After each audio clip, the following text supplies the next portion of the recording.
بسم اللہ الرحمن الرحیم.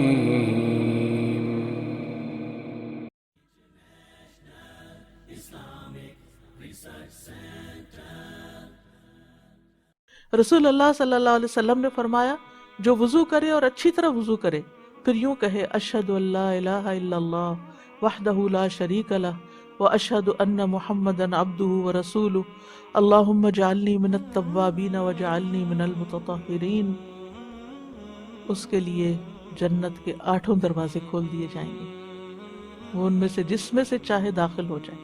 سبحان اللہ، کتنی مختصر سی دعا ہے لیکن کتنا بڑا اجر ہے، اس لیے اس کو نہ بھولیں. پھر اسی طرح یہ ہے کہ وضو کے بعد اگر آپ اذان سن رہے ہیں تو اذان کا جواب دینا نہ بھولیں.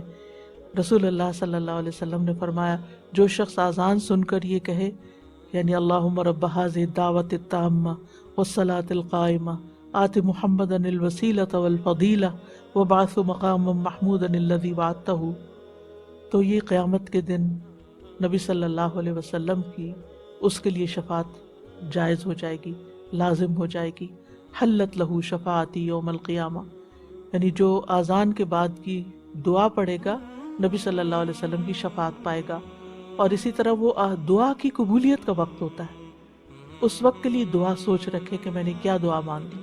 ایک نماز سے دوسری نماز کے بیچ میں جو چیز آپ کو بودر کرے، پریشان کرے، نیکسٹ اذان سے پہلے سوچ رکھیں کہ میں نے اذان کے بعد بھی یہ دعا خاص مانگنی، لیکن اس کے بیچ میں بھی آپ مانگ سکتے ہیں، منع نہیں ہے.